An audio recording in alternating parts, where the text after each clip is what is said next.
Emerson Fittipaldi elected not to. Only one final lap under green.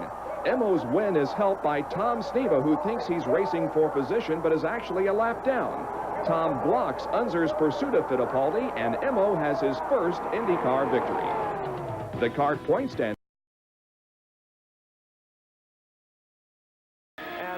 So sometimes you just press on thinking it's okay, and it isn't. This could be a great day for Chevrolet. If Emo finishes, it's going to kind of make up for some of the problems they've had all year. One lap to go, Al. It is. The white flag has been waved for Emerson Fittipaldi. Now it's really nervous. He only has to go 2.48 miles, now less than that. Does he have the fuel? We've seen races before end on the last lap when the cars have run out. They certainly have. Emo's got both fingers, both legs crossed, if he can possibly squeeze them closer together, I promise you. Remember, we're not talking about a car of great mileage. We're talking about an engine that gets 1.7 miles to the gallon. So right now, with about 1.7 miles left or less, Fittipaldi would hope to have at least a gallon of fuel in his tank. Rahal, 12.87 seconds behind as the 79th lap ended. Fittipaldi going through the last few turns. Still seems to be moving along just fine. This is going to be an immensely popular victory. He's almost within coasting range now. This team has worked very hard, been dogged by a lot of bad luck this year. This is going to resurrect them very, very quickly and make them a factor from here on out. Here comes Emerson Fittipaldi winning the Cleveland Grand Prix. His first victory this year on a track that has frequently awarded victory to players who have not won before or have not won frequently. Second place coming across the line. Still to be done, and as Danny Sullivan must surely be pleasing Roger Penske's team. Danny Sullivan riding in second place as Emerson Fittipaldi sees the white flag. So does Danny Sullivan. One lap left to go. Sullivan closing down, came across the line just 3.2 seconds behind Emerson Fittipaldi. Now that long straightaway with a mild bend in it as Fittipaldi has some slower cars just in front of him, weaves the car back and forth. Fuel probably still a concern on board here. He comes to the inside as the three stack up in front of him, and Emerson Fittipaldi knows this is costing time. Sullivan is on the charge. There is Sullivan right behind Fittipaldi now. Now, can Fittipaldi work his way through this? Look at Sullivan coming in here. Sullivan coming right up behind Emerson Fittipaldi. Well, Fittipaldi could not pass because there was a yellow out. It looks like Tom Sneva's car was being pulled off the racetrack, and for that matter, that then gave the opportunity of Danny Sullivan to come right up into him, and look where he is right now. Now, it's a question of who can do what. So Danny Sullivan tries. Emerson Fittipaldi comes to the inside. They hit. Sullivan spins. Will Fittipaldi stop on the course? Fittipaldi keeps going. Sullivan keeps going. Both cars touch the yellow flag out. Emerson Fittipaldi screams for the start-finish line, and Emerson Fittipaldi has won here. But in the last corner of the last lap, as Danny Sullivan tried to the inside, he tapped. Look at the Penske team. There is the sign of victory as they celebrate in the Patrick pits. Danny Sullivan tried with everything he had. The result was contact with Fittipaldi. And let Al get by and just kind of coast to the finish with these few laps left. Emerson Fittipaldi from Brazil calls Miami his home. We talked about his boat business. He has a booming automotive business as well, manufacturing accessories. And Al Unser Jr. really chomping at the bit, as they say, trying to get around Mario Andretti. And, you know, shades of Meadowlands as well. Now, that was a battle for the lead, but I'm sure that Emerson has got to be thinking about that as well and saying, maybe I ought to let him go by, especially as they begin to round out of the keyhole and go to race 7. But there now we see the reason why Unser Jr. is trying to get around Emerson Fittipaldi. It's because of this man, Danny Sullivan. Where did he come from? Well, he didn't fall out of an airplane and just land there. I can assure you he has moved and used the muscle of that Chevrolet and pulled into position. And listen to this. That last lap, Danny Sullivan turned a 109-mile-per-hour lap. By 2 miles per hour, the fastest lap of the race. How about that? Well, he's on the move, and of course he wants to get up there and challenge for this position with Al Unser Jr. Emerson's just sitting there waiting for the checkered flag virtually, and hopefully he'll be able to stay out of trouble, not have any problems, and we'll see what happens here in a few minutes. So Danny Sullivan all over the back deck lid of the Valvoline car from the Rick Dallas stable, being piloted by Al Unser Jr. In the meantime, Emerson Fittipaldi, not being challenged for position, but being challenged by fuel consumption, continues out of turn number 15 and takes the checkered flag. He is the winner of the race today. Sullivan will have to settle for fifth position. Unser Jr. fourth. Rick Mears hangs on for third. And So the car is on the racetrack, out of fuel. They're not sure if they got all the fuel out of the tank, but certainly not enough to go the distance. White flag is out for Emerson Fittipaldi. Okay, it's opinion time, Johnny. Is this fair that they don't give these cars enough fuel, all they need to complete a race? Well, You want a celebration shot? What? that's very hard at this point to, it's very hard to tell, because my feeling about the thing is we have rules to run by, and it's the same for everybody. Right, yeah. But then again, you get, situations like this to where, because they don't have enough fuel to finish the race on, so on and so forth. So it becomes a real argument, a real battle as to which way it should be done. Probably we should have enough fuel to run the race on. Emerson Fittipaldi goes through corner number 5 for the last time, but in his rearview mirror, he sees Bobby Rahal, who is only just about 2.5 or 3 seconds behind. The last lap, this is going to determine who's going to win this race. That's how close Bobby Rahal is. And among the 3 that we talked about at the opening of the show, namely Danny Sullivan, Al Unser Jr., and Bobby Rahal, those that are really battling for the CART points lead, Bobby Rahal is showing the best at this moment. Here comes Emerson Fittipaldi down the area of the racetrack called Thunder Valley, and he is looking for the checkered flag, but does he have enough fuel to go the entire distance? Here he comes down through the kink. Well, if he stumbles at all here, Rahal's got him, and this is the part of the course where he's hard right, hard left, and it'll show up. It doesn't appear that he has a problem. His car is still accelerating off of those turns. When he goes, we'll see this on this left-hander here. Rahal is closing in. I don't think there's going to be quite enough time. Well, let's see. Here comes Fittipaldi off of the 14th corner. There's Bobby Rahal right behind him. Emerson Fittipaldi climbs the hill looking for the checkered flag that lies just ahead. And there is the flag, and Fittipaldi wins the Briggs & Stratton 200 and records his second consecutive IndyCar victory, with Bobby Rahal finishing less than a second behind. Unofficially.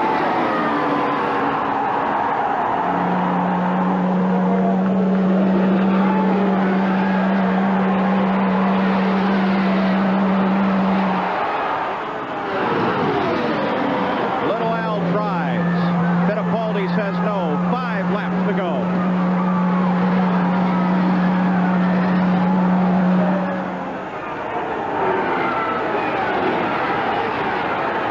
The backstretch.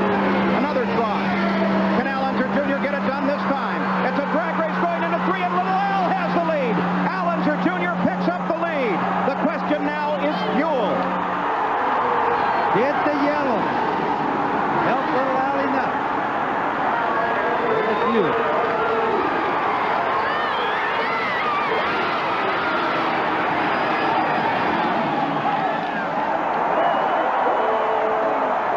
Little Al wandered back and forth on the main stretch. Was he trying to pick up a little more fuel? That tank is right down to the bottom now with 4 laps to go. He's trying to break the slipstream that Emil's trying to use to keep up, Paul.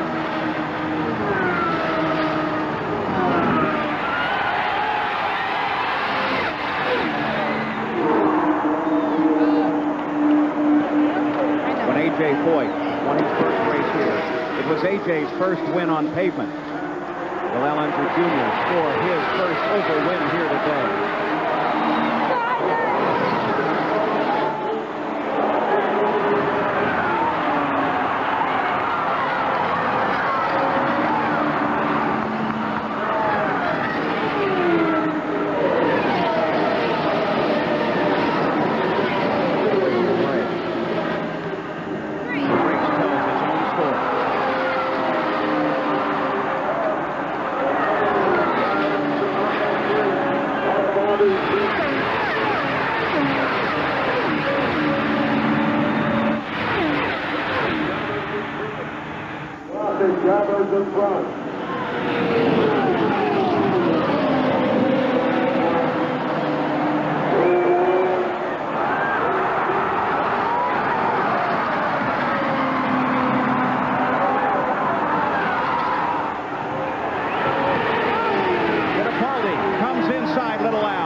Traffic moves to the right. Can Fittipaldi get past? Little Al brings it down low. They touch.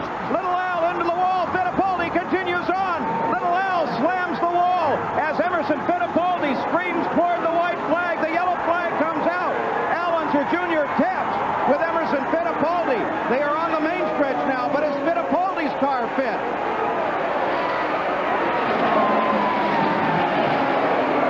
Fittipaldi tried it inside the third turn. The white flag is out. 199 laps are complete. The yellow flag flies. Teresa kisses Pat Patrick. Can you imagine the despair that Shelley and Al Unser feel now? Because for the second year in a row, he's okay. Little Al climbs out of his car, walks away from the safety crews. For the second year in a row, the Indianapolis 500 will finish under the yellow flag, but this time it will be a new name. It will be that of two-time world driving champion Emerson Fittipaldi. Former world driving champions winning here. Jimmy Clark, Graham Hill, Mario Andretti, and now the name Fittipaldi will go into the books. What promised to be a close finish ended with a lap and a half to go. Al Unser Jr. stands by the edge of the race course. What will be his reaction as Emerson comes by? Was he angry? Did he gesture? He went out to signal him. Little Al stepped out toward the edge of the track. Now the pace car will lead Emerson Fittipaldi, just like it did last year for Rick Mears, toward the checkered flag. The 73rd Indianapolis 500 is rolling to an end, and Emerson Fittipaldi, under the yellow flag, has captured his first 500-mile race victory at Indianapolis. Emerson Fittipaldi wins the great race. And boy, are they happy. No surprise whatsoever.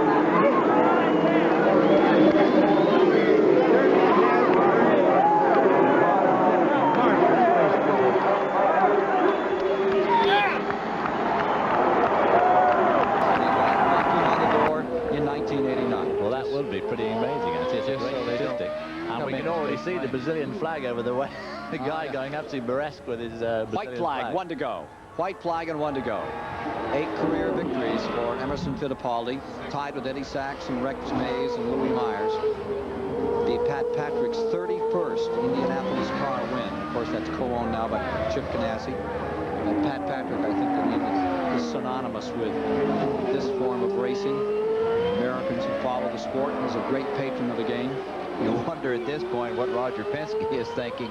Should I have really sold that PC-18 to Patrick? Well, I can't understand why his own PC-18 in the hands of Rick Mears is not going just a bit better, really.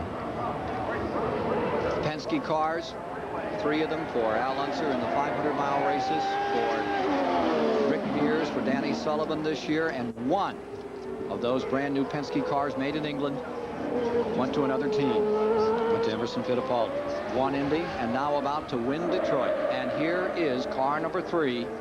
What a grand day for Scott Pruitt, a young man with such a brilliant future. Here's Rick Mears closing in on him now in the final moments, and we understand they're in the same lap and running very slowly. Going down into that corner was car number 3. I bet he's out of fuel. He's experiencing some fuel starvation problems, and the car quit on him. No pickup.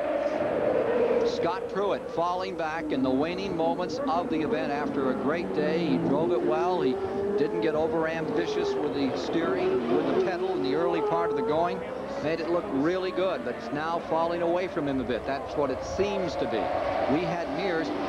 I'll take that back. We're now being told that Mears is a lap down, that Rick Mears is making up a lap. Mears in the number 4 Penske car was making up a lap, not going. There it is. Checkers coming out, and the winner will be Emerson Fittipaldi. Emerson comes home first. Now trying to hold on for second, and the car is surging here some, is Scott Pruitt.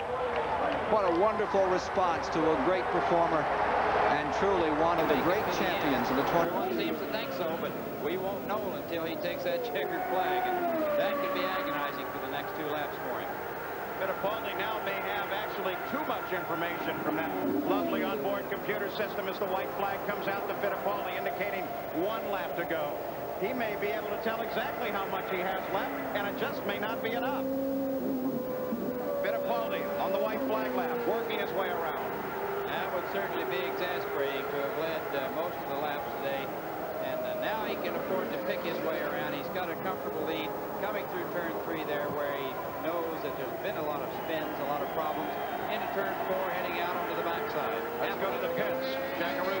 Well, let's check a quick look with Pat Patrick. Patrick, you're almost down to it now, Mr. Patrick. Can you make it? Yeah, I think we can. We're on a white flag lap. We feel pretty good right now.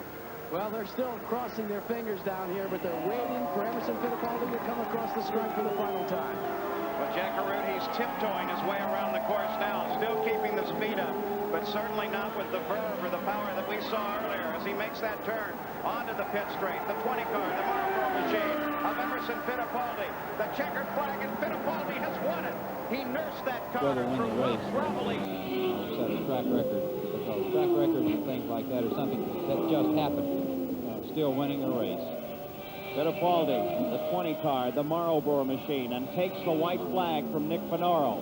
One more lap to go, just under 2.5 miles on the Burke Lakefront Airport. 20 seconds behind is Mario Andretti. The question, of course, continues to be whether or not that car has been prepared for the entire distance. Can it make yet one more lap? It is surely taking a terrible beating running on this particular circuit because it has been rough all day. The tires have been gnawing the ground that is grooved for airplanes to land on, an airport runway, grooved for training. There is Andretti as he tries to close down, now 19 seconds behind Fittipaldi. Fittipaldi moving now alongside the Lakeside Straight out to the east end here at the track, making a final set of 4 turns in the rectangle that is the east end portion of the course. Right behind him is Scott Pruitt. Pruitt is currently running in 6th place, a lap off of the pace, and it looks like Pruitt will follow Fittipaldi toward the checkered flag. But Don Henderson, the rest of the people down in the Andretti pit are just praying that Mario can hold on. Maybe some piece of good fortune will happen here right at the last. There you can see Emerson looking from right to left, checking his mirrors.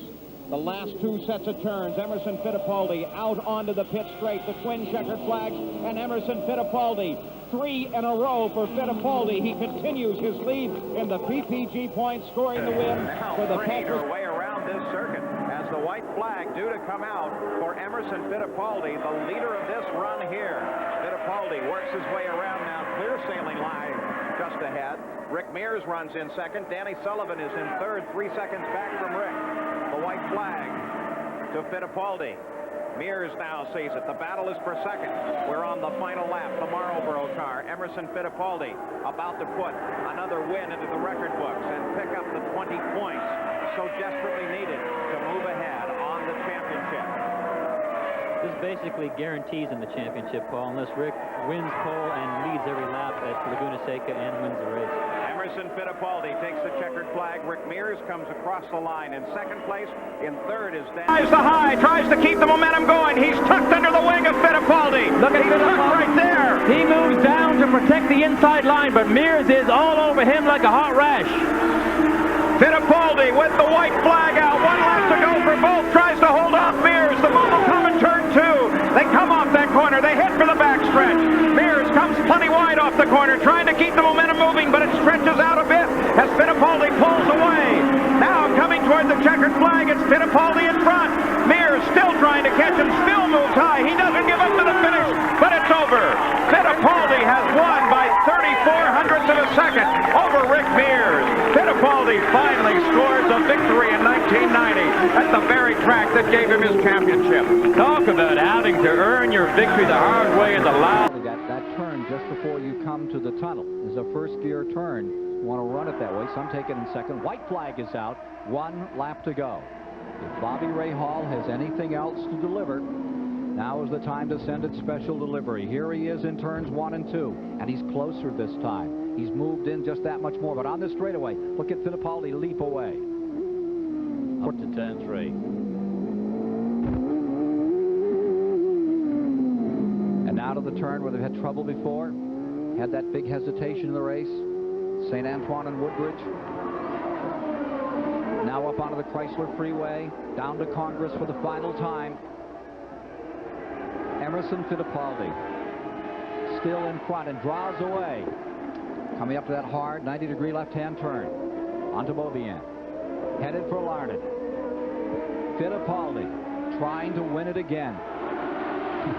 This track sure likes Brazilian drivers. Well, it would seem. But remember, he's had trouble just at that tunnel entrance twice, David. And Ray Hall. He's only going to do it one more time. Down to Cobo Hall, which is the slowest corner here. If he's going to have a braking problem, it could occur there, but he seemed to traverse that. Oh, Jeff Andretti in front in the 86 car. Yellow flag is out. Final time through. Ooh, he's going to have to pass Andretti in the tunnel. Or maybe just on the other side by the pump house. Here they come out. It's clear. It's a run to the finish now. Closing in. Ray Hall, look how he cuts it down into that final straightaway now. From Sao Paulo, Brazil, and Miami, Florida. Fighting to the finish. Checkered flag about to be unfurled. And at the line, 44-year-old Emerson Fittipaldi has just won his 13th kart PPG race. One more, and that would tie his mark with his Formula One victories. A great victory for Emerson Fittipaldi here today in the Detroit Grand Prix. And sits in fourth place. The two Penske cars. These two brand new Chevrolet engines. The Chevy Indy V8B engine, as they take a look at Nick Fenoro's white flag, indicating one more lap around this 2.79-mile circuit at Surfers Paradise. We suggested at the beginning of the show that these first races of the year are most unusual, and this certainly proves it. It's going to quiet the critics on reliability for the new Chevrolet engine. Obviously, they've done their homework. The Penske car, a brand new engine-car combination, and here their last lap, they're running 1-2. It does not appear that Mears can challenge his teammate at all, and so he very wisely begins to drop back as Emerson Fittipaldi out in front. Mears in second. Rahal now closing just a little bit on Mears, but not close enough to cause any damage on this last lap. There's the interval back to Rahal. You just got a glimpse of it. Fittipaldi gestured around by Ross Bentley, who points Fittipaldi to the inside. On this, the final lap of the race. Boy, those are little kind of help you really need in traffic late in the race for a guy to see you coming and give you enough room to get by without causing any trouble. Ross Bentley out of Vancouver, Canada, certainly saw the leader coming and waved him to the inside of the course. So number 5, Emerson Fittipaldi, completing now his final lap. Only hoping that that new engine and these rain tires hold up through the end of this race. Look at Fittipaldi. He's been sitting back in the order through most of the day. And here, after a rain shower in the closing laps, Fittipaldi is able to surge forward, pick up the lead of the race, and drives on to the first win of the 1992 season. The final turn complete, and Emerson Fittipaldi now sees the twin checkered flags, and Emerson Fittipaldi has won. As Rick Mears screams across the line in second place. Thank you, Paul. One Penske driver out, another one looking for a checkered flag, Paul Page. Well, Emerson Fittipaldi just saw the white flag indicating one more lap to go. The battle continues for second place. Al Unser Jr. still trying to handle up Scott Goodyear as Fittipaldi is on his last lap. So is this battle for second place now. There's Fittipaldi over on the Lakeshore Straight. He is unchallenged with a full 16-second lead over the second place battle. But look at this now. Al Unser Jr. is around Scott Goodyear and in direct competition with Michael Andretti. Michael Andretti's superior acceleration here on the backside, but Al Unser Jr. has been able to catch up on the back half of the race course. Michael Andretti in second now, makes that turn in through the first set of chicanes here. Now a short straightaway. A left-hander lies just ahead for Michael. Al Unser Jr. trying to close, but is not in contest at this moment. Now they sweep through the east loop. 3 right-hand turns in a row. Again, Al Unser Jr. is not a factor at this point. Here comes Fittipaldi heading for the final 2 turns. He's through that final corner. And Emerson Fittipaldi looks at the checkered flag, picks up the win, his second of this season. Emerson Fittipaldi is the winner of the race here at Cleveland, the Budweiser Cleveland Grand Prix.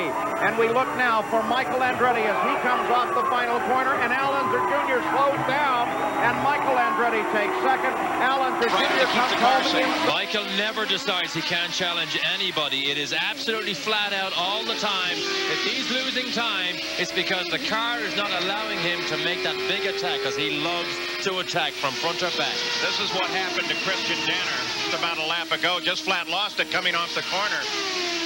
Yeah, it looks to me as if the engine blew up. Yes, I think, yeah, there's all the fluid. Engine blew, got on the rear tires, did a great job of saving it, but didn't actually manage to get it quite off the line.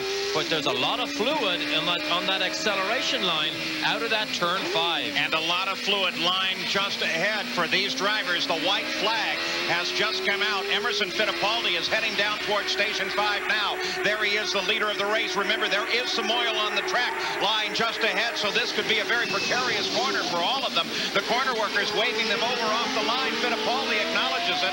Christian Danner's car right on the edge of the track. I wouldn't want to be sitting in that race car at this moment. I'd like to be here. Emerson Fittipaldi leading this race on the final lap. Just over 3 miles to go. Dangerous, difficult situation at Station 5, but you can't do anything about it because this is absolutely a shootout. These 3 drivers still have a chance.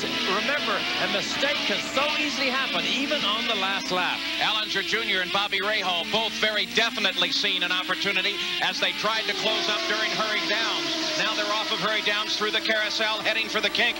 First, second, and third all running right together here at Road America in what has been a terrific race thus far, and looks like it's going to be a whale of a finish. Now they have an opportunity to pass once again if they can only close in. And look at Rahal, has a little look down the inside, but he's too far behind Al Jr. But look, he made him at least 2 or 3 car lengths under braking. He only has one more opportunity, but Fittipaldi looks safe. The opportunity for Rahal will be corner 14, the last corner on the circuit. Already Fittipaldi makes that turn in and out. Rahal comes in behind Allens Jr. They will drag up the hill right behind the leader of the race, Emerson Fittipaldi. And he's done it. Emerson Fittipaldi takes the checkered flag. Allens Jr. second. Bobby Rahal third. 2 in a row for Fittipaldi. 2 in a row for Penske Racing. A very difficult day as Emerson Fittipaldi takes his 16th career victory. Just completed the annual Colorado 500, a motorcycle ride that Wally Dallenbach, the series chief steward, has out in Colorado. Beautiful ride up through Engineer Pass and everything. A couple of the crews, though, Ed Nathman most notably at the Newman Haas team, is limping a little bit after that one. Got off the bike once or twice. The white flag comes out to Emerson Fittipaldi, whose lead has been nibbled away, probably more because he's relaxing just a bit. He came across the line 11 seconds ahead of Paul Tracy in second place. Allens Jr. is trying to close on Tracy, but it seems like it is to no avail at this point. Fittipaldi going for his 2nd win this season on a natural terrain course, the first coming at Road America. If Allens Jr. stays in the position he's in, and if he takes the championship lead, remember, they have the development of Scott Pruitt. Looks like a motor let go on Scott. As he's by the edge of the course, they'll bring out a local yellow. It won't affect the run of the race. But I wanted to say, Gallas are bringing out the development of the chassis. Oh, Emerson slows way down, can't see through the smoke. I'll finally get it said. Al Jr. has a new car coming to Nazareth, which might make him even faster. Taking it so very careful. He saw that smoke, couldn't see clearly around the corner, and decided just to tiptoe through. Now with a burst of power, Emerson Fittipaldi takes his 17th career win, his 72nd win for the Roger Penske team. And behind him it will be Paul Tracy coming to the line in checkered flag and its $1 million purse just ahead. He ran the last lap at 214 miles an hour, the fastest lap thus far in the Indy 500. When he comes by here, he sounds like he's wide open. I can't hear him lift at all. Here he comes into turn 2 again, right down to the white line, out next to the wall, very conservative, but moving on. The first 5 drivers in the race right now born outside of the United States. This is an international event. Emerson Fittipaldi continues to pull away from Ari Luyendyk. As we watch now for the white flag that will indicate Fittipaldi has just 2.5 miles to go for his 2nd win at the Indianapolis 500. And there it is. Another Penske car heading into the record book. 2.5 miles to go. Fittipaldi works through the short chute, now into the second turn. One more full straightaway to run. 2 corners, the short chute, and then half a stretch, and Fittipaldi will be home. Lyondike tried to close, couldn't do it, dropped even further back. In fact, it may become a battle for second between Mansell and Lyondike. Here comes Fittipaldi, Emerson Fittipaldi. The final turn for home, the checkered flag, and Emerson Fittipaldi has won his second Indianapolis 500. Fittipaldi led only the last 16 laps of the race to score Roger Penske's 9th Indianapolis 500. Behind Mansell. Mansell would have to close on Boiselle and get around in order to battle with Fittipaldi, but here is where the trouble could come from. Here comes the white flag. One more lap to go. The distance is still 8 seconds. Boiselle stays behind. He doesn't need to pass Emerson. He doesn't need to do that extra 2 miles just in case anything happens. Robbie Gordon now is up behind Boiselle. That is not a fight. Oh, that is a fight for position. Absolutely it is. It is a fight for position. So Gordon and Boiselle will battle. That's the reason why Boiselle would need to get by Emerson. Exactly, and they are fighting for 7th place. Robbie Gordon always seems to get into these fights at the end of races for position, and he is spectacular. But Robbie Gordon, one of the stars of the future, he only has this straight and the last section of curves to try and take that position from Boiselle. So Emerson Fittipaldi runs now for the checkered flag. He is unchallenged. The battle for 7th place goes on behind him at the same time. Paul Tracy is trying to close on Nigel Mansell. The final sweeping carousel turn for Emerson Fittipaldi as he comes down the straightaway. Watch Robbie Gordon as he tries. Boiselle behind him. He can't get it done. It is Nigel Mansell that streams across the line now in 2nd place, and Paul Tracy will settle for 3rd. So the race has been run. Al Unser Jr. Maybe that momentum is about to transfer back to Emerson Fittipaldi. 87 laps are now complete for Emerson Fittipaldi as he comes onto the pit straight unchallenged. There comes the white flag as he starts the 89th and final lap. As Teresa Fittipaldi cheers him on, he's not in contest at all, so feel a little safe in showing you that at this point. Robbie Gordon comes across the line 17 seconds behind Fittipaldi in 2nd place on this, the final lap. Constant development on these cars. Gordon, Nigel Bennett told me they do 110 days of wind tunnel work per year with this car, with their cars. Next year's car is already being built by the boys in Poole, such as Penske's organization. So Emerson Fittipaldi works his way on the final lap. It'll be 2 years in a row for Emerson Fittipaldi, now the new master of the Mid-Ohio Sports Car Course. But perhaps even more important is he will pick up the 20 laps for the win of the race and a point for leading the most laps. And for Penske, you remember last year where his Winston Cup team won, and so did his IndyCar team with Fittipaldi here last year. Looks like another one of those weekends. Rusty Wallace won last night. Here's Fittipaldi going for his 20th career win. Fittipaldi a full 16 seconds ahead of Robbie Gordon last time across the line, and here he comes. Chevrolet, Fittipaldi, a Penske chassis, and Fittipaldi takes the win and closes in on the championship fight. The fight for the PPG Cup is not over. At the moment is Nigel Mansell. You see him on the outside there, around the outside of Davy Jones, I believe. However, he's trying to get by the leader. That will only put him on the same lap. So Mansell is in an uphill battle and a struggle right now. Emerson Fittipaldi on the final lap of the run. Al Unser Jr. No chance whatsoever. I'm sure were we able to talk to him, he would tell you that his Marlboro Penske was incredible and the Elmore engine worked great. It's the job that it's doing now and has done all day. As Emerson Fittipaldi screams for the checker, Nigel Mansell moves to the inside, but he's still a lap behind the lead, and Al Unser Jr. will come across the line in 2nd place. So there is Fittipaldi acknowledging the victory. Nervous, the guy who's obviously trying to snag that 2nd place away from Emerson Fittipaldi, but again they're coming to heavy traffic too, and it's going to be difficult. They're 2 7/10 of a second down as Villeneuve slashes to the inside, tries to get himself some room under Fittipaldi. Villeneuve has some new vigor in him after that pit stop. Caution, yes. Old Lions and young Lions right here. Cheever stays well in front. And now the 197 marker is on the board. A.J. Foyt.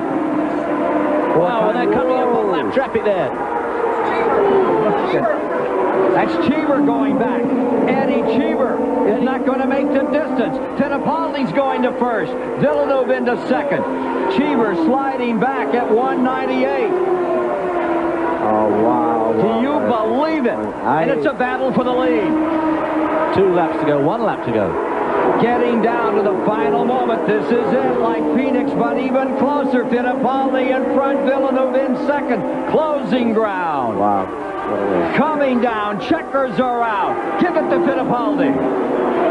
Emerson's 22nd Indycar win is another surprise as Cheever runs out of fuel a mile and a half from home. We'll be back to meet the winner as Eddie Cheever crawls to a halt at Nazareth.